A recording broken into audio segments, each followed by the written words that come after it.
안녕하세요. 교실 안팎에서 늘 고민 많으실 선생님들, 그리고 더 나은 학습 방법을 찾는 모든 분들을 위한 깊이 있는 정보 탐색. 오늘 함께할 준비 되셨나요? 네, 반갑습니다. 오늘은 특별히 그 교실 환경을 좀 더 효율적이면서도 활기차게 만드는 방법에 대해 이야기 나눠보려고 해요. 맞습니다. 저희 손에는 티솔, 그러니까 외국어로서의 영어 교수법 전문가이신 데이브 고 선생님 교재 중 한 챕터죠. 2.6 Digital Tools for Organizing Classroom Activities가 들려 있습니다. 네, 바로 이 자료인데요. 이걸 바탕으로 교실 활동을 위한 디지털 도구 활용법을 오늘 한번 속속들이 파헤쳐 볼까 합니다.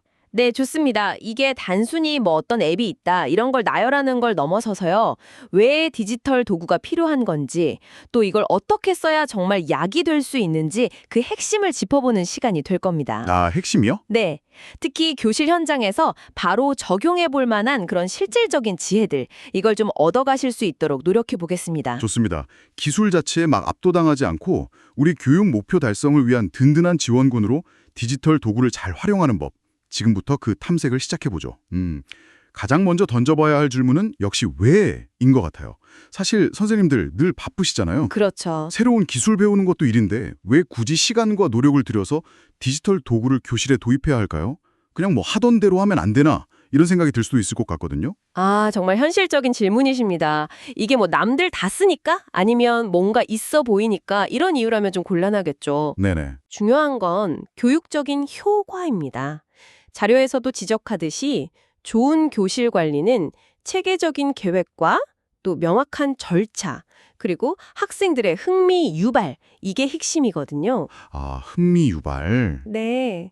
근데 디지털 도구가 바로 이 지점들에서 아주 강력한 도움을 줄 수 있다는 거죠. 아, 단순히 그냥 편하다고 쓰는 걸 넘어서는 거군요. 구체적으로 어떤 도움을 받을 수 있을까요? 네, 자료에서는 크게 한 5가지 핵심 이점을 강조하고 있어요. 첫째는 단연 시간 절약입니다. 시간 절약. 네. 수업 자료 준비하고 과제 나눠주고 다시 걷고 성적 기록하고 이런 반복적인 관리 업무 있잖아요. 네, 많죠. 이걸 자동화하거나 확 간소화할 수 있는 거죠. 예를 들면 예전엔 일일이 유인물 복사해서 나눠줘야 했다면 이제는 클릭 몇 번으로 전체 학생에게 자료를 보낼 수 있으니까요. 아, 그렇죠. 이렇게 아낀 시간을 학생들과의 상호작용이나 아니면 수업 연구에 더 쓸 수 있게 되는 겁니다. 와, 이건 진짜 확실히 와닿는 장점이네요. 선생님들 업무 부담이 줄어드는 것만으로도 정말 큰 의미가 있겠어요. 그럼요. 그럼 두 번째는 뭔가요? 두 번째는 학생 참여 증진입니다. 요즘 학생들은 뭐 태어날 때부터 디지털 기기랑 같이 자란 디지털 네이티브 세대잖아요. 맞아요. 이 친구들한테 익숙한 게임 방식이라든지 아니면 상호작용 요소를 활용한 활동은 학습 동기를 부여하고 수업 집중도를 높이는데 아주 효과적입니다. 예를 들면요?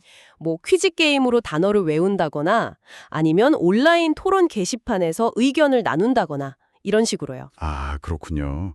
지루할 수 있는 내용도 훨씬 재미있게 만들 수 있겠네요. 그럼 세 번째 이점은 뭔가요? 세 번째는 협업 능력 촉진이에요. 이게 미래 사회에서 점점 더 중요해지는 역량이잖아요. 네, 협업 중요하죠. 온라인 공유 문서나 디지털 화이트보드 같은 도구를 쓰면 학생들이 시간이나 공간 제약 없이 같이 아이디어를 모으고 자료를 만들고 또 서로 피드백을 주고받을 수 있습니다. 모두 활동이 훨씬 더 역동적으로 이루어질 수 있는 거죠. 네, 네 번째 이점은 개별화 학습 지원이던데요. 이건 진짜 중요한 것 같아요. 교실에는 정말 다양한 수준, 또 학습 속도를 가진 학생들이 있잖아요. 맞습니다. 사실 한 명의 교사가 뭐 30명 가까이 되는 학생들의 수준을 일일이 다 맞춰주기란 정말 어려운 일이거든요. 그렇죠. 현실적으로 힘들죠. 그런데 디지털 도구로 활용하면 학생 각자의 필요에 따라서 다른 학습 자료를 주거나 과제 난이도를 조절하는 게 훨씬 수월해집니다. 아, 어떻게 그게 가능할까요? 예를 들어서 특정 개념을 좀 어려워하는 학생에게는 보충 영상을 따로 보내주고 내용을 잘 따라오는 학생에게는 좀 더 심화된 활동을 제시하는 식으로요. 이런 맞춤형 지원이 가능해지는 거죠. 와, 정말 이상적인데요. 그럼 마지막 다섯 번째 이점은 학습 과정 추적이군요. 네, 온라인 퀴즈 결과라든지 디지털 과제 제출 기록 같은 걸 통해서 학생들의 학습 성과를 실시간으로 그리고 데이터 기반으로 파악할 수 있게 됩니다. 데이터 기반으로요? 네, 그래서 교사는 어떤 학생이 어느 부분에서 어려움을 겪는지 좀 더 빨리 진단하고 그에 맞는 피드백을 제때 제공할 수 있게 되죠. 이게 그냥 감이나 어림짐작이 아니라 구체적인 데이터를 바탕으로 학생들의 성장을 도울 수 있다는 점에서 의미가 큽니다. 들어보니까 정말 그렇네요.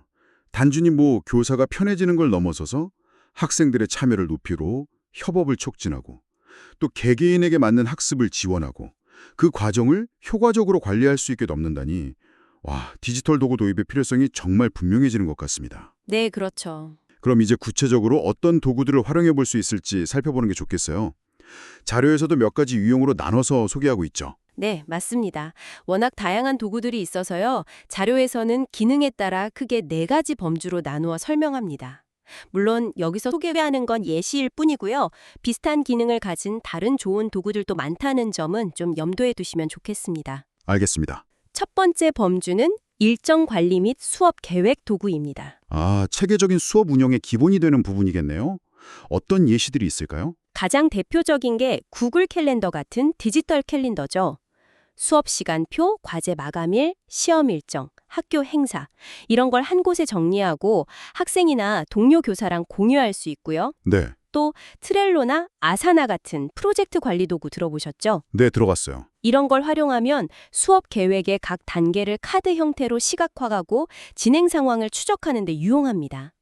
특히 좀 복잡한 프로젝트형 수업을 설계할 때 도움이 될 수 있어요. 아, 트렐론 같은 건 저도 개인 일정 관리에 써봤는데 수업 계획에 적용하면 진짜 깔끔하게 정리되겠어요. 혹시 마이크로소프트 원노트 같은 디지털 노트 앱도 이 범주에 들어갈 수 있을까요? 그럼요. 네. 원노트 같은 경우도 수업 아이디어나 자료 링크, 회의록 같은 걸 과목별로, 주제별로 차곡차곡 모아두는 디지털 바인더처럼 쓸 수 있으니까요. 아주 유용하죠. 그렇군요. 중요한 건 이런 도구를 통해서 교사가 수업 전체의 흐름을 놓치지 않고 체계적으로 관리할 수 있다는 점입니다. 자, 그럼 두 번째 범주로 넘어가 볼까요? 학급 관리 및 조직 관련 도구인데요. 이건 교실 운영과 아주 직결되는 부분이죠. 아, 학생들 행동 관리나 학급 소통에 관련된 것들이겠네요. 네. 예를 들어 클래스 도조라는 게 있어요. 이건 긍정적인 행동을 칭찬하고 포인트를 주는 방식으로 학급 분위기를 관리하고 또 학부모님들과 소통하는 채널로도 활용될 수 있습니다. 아, 클래스 도죠. 그리고 많은 학교에서 이미 사용하고 계실 텐데 구글 클래스룸이나 마이크로소프트 팀즈 같은 학습 관리 시스템, 즉 LMS라고 하죠. 네, LMS. 이런 건 과제 배포나 제출, 공지 전달, 자료 공유 등등 학급 운영 전반의 허브 역할을 수행합니다. 퀴즈 도구들도 여기에 포함될 수 있겠네요.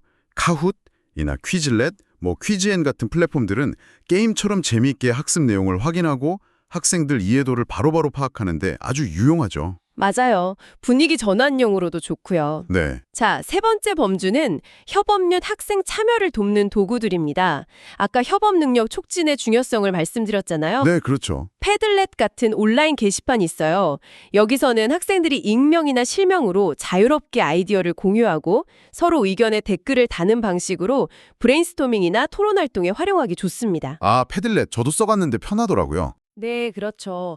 그리고 구글 잼보드나 미로 같은 디지털 화이트보드는 여러 학생이 동시에 접속해서 그림이나 메모, 이미지 같은 걸 활용해서 생각을 시각화하고 함께 결과물을 만들어가는 그런 그룹 활동에 아주 유용합니다. 구글 문서나 슬라이드에 실시간 공동 편집 기능도 빼놓을 수 없죠. 진짜 여러 명이 하나의 문서나 발표 자료를 동시에 작업하는 거 보면 와, 정말 신기하기도 하고 협업의 효율성이 극대화되는 것 같아요. 네, 맞습니다. 자, 마지막 네 번째 범주는요. 교실 활동 및 게임 구성을 위한 도구들입니다. 앞에서 잠깐 언급된 퀴즈 도구 외에도 블루캣이나 김키처럼 아주 다양한 게임 모드를 통해서 학습 내용 복습을 더 흥미진진하게 만드는 플랫폼들이 있습니다. 오, 블루캣, 김킷, 게임이군요. 네. 그리고 니어팟이나 클래스 포인트 같은 도구는 교사가 만든 강의 자료 중간중간에 퀴즈나 설문, 그림 그리기, 토론 같은 상호작용 요소를 이렇게 쏙쏙 집어넣어서요. 학생들의 적극적인 참여를 유도하는 수업을 설계할 수 있게 도와줍니다. 아, 그럼 에드퍼즐 같은 경우는 기존 동영상에다가 중간중간 질문이나 음성 설명을 넣어서 학생들이 그냥 벙하니 영상만 보는 게 아니라 내용을 곱씹으면서 능동적으로 학습하게 만들 수 있겠군요. 바로 그거죠. 정말 다양한 방식으로 학생들의 참여를 이끌어낼 수 있는 도구들이 많습니다. 와, 진짜 많네요. 그렇습니다. 근데 중요한 것은 이렇게 다양한 도구의 존재를 아는 것을 넘어서 이걸 어떻게 효과적으로 활용할 것인가 하는 점이에요. 맞아요. 그게 중요하죠. 네. 여기서 몇 가지 중요한 원칙들을 좀 짚어볼 필요가 있습니다. 아무리 좋은 약도 잘못 쓰면 독이 될 수 있듯이 디지털 도구도 마찬가지거든요. 네, 정말 중요한 지적 같아요. 막 화려한 기능에 혹해서 무작정 도입했다가 오히려 혼란만 커지는 경우도 있을 테니까요. 어떤 점들을 좀 유의해야 할까요? 첫째는 목표에 맞는 도구 선택입니다. 모든 도구가 모든 상황에 맞는 만능 열쇠는 아니거든요. 그렇죠. 달성하고자 하는 구체적인 학습 목표, 학생들의 연령이나 디지털 활용 능력, 또 학교의 기술 환경 같은 걸 종합적으로 고려해서 가장 적합한 도구를 신중하게 골라야 합니다. 예를 들어서 그냥 간단하게 의견 취합하는 게 목표라면 복잡한 기능의 협업 툴보다는 간편한 온라인 설문 도구가 더 효과적이겠죠. 네, 그 말이 맞네요. 그리고 너무 많은 도구를 한꺼번에 사용하려고 욕심내는 것도 문제가 될 수 있겠어요? 바로 그 점이 두 번째 원칙, 단순함 유지입니다. 이것저것 새로운 도구를 막 시도해보고 싶은 마음은 충분히 이해가 되지만 너무 많은 도구를 동시에 사용하면 학생들은 물론이고 교사 스스로도 부담을 느끼고 혼란스러워질 수 있어요. 그렇죠. 가르치는 사람도 힘들죠. 네. 그래서 핵심적인 목표를 달성하는 데 도움이 되는 한두 가지 도구에 먼저 집중하고 좀 익숙해지면 점차 확장해 나가는 것이 좋습니다. 새로운 도구를 도입할 때는 학생들한테 사용법을 잘 안내하는 것도 당연히 중요하겠고요. 물론입니다. 그게 세 번째 원칙, 충분한 안내와 연습 제공입니다. 이게 당연해 보이는데 의외로 놓치기 쉬운 부분이거든요. 아, 그런가요? 네, 새로운 도구를 처음 쓸 때는 명확하고 단계적인 설명과 함께 학생들이 직접 사용해 볼 충분한 시간을 주어야 합니다. 또 기술적인 문제에 부딪혔을 때 도움을 받을 수 있는 방법도 미리 안내해 두면 좋고요. 그리고 디지털 도구 활용에만 너무 치우치지 않도록 균형을 잡는 것도 중요할 것 같아요. 맞습니다. 네 번째 원칙, 온라인과 오프라인 활동의 균형입니다.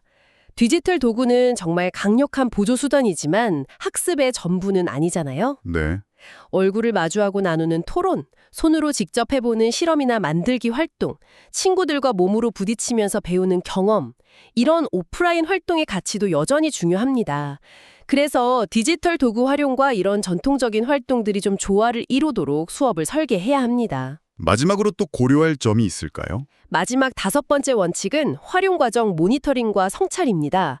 디지털 도구를 활용한 활동 중에 학생들이 혹시 딴짓을 하지는 않는지, 기술적인 어려움 때문에 학습 목표 달성에 방해를 받지는 않는지 주의 깊게 좀 관찰해야 하고요. 아, 관찰. 네. 그리고 활동이 끝난 후에는 이 도구 사용이 원래 의도했던 학습 목표 달성에 정말 효과적이었는지, 혹시 개선할 점은 없는지 스스로 성찰하고 다음 수업에 반영하는 과정이 꼭 필요합니다. 자, 그럼 오늘 나눈 이야기들을 한번 정리해 볼까요? 결국 디지털 도구라는 게 잘 쓰면 교사가 수업을 효과적으로 계획하고 관리하는 데 큰 도움을 주고 또 학생들의 참여와 흥미를 높이면서 협업과 개별 맞춤 학습까지 가능하게 하는 정말 강력한 조력자가 될 수 있다는 거네요. 네, 맞습니다. 구글 클래스룸이나 클래스 도조 같은 도구는 학급 관리와 소통의 효율성을 높여주고요. 패들렛이나 젠보드 등은 협업과 아이디어 공유를 촉진하죠. 그렇죠. 그리고 카오시나 블루캣 같은 게임 기반 도구는 학습의 재미와 몰입감을 더해주고요.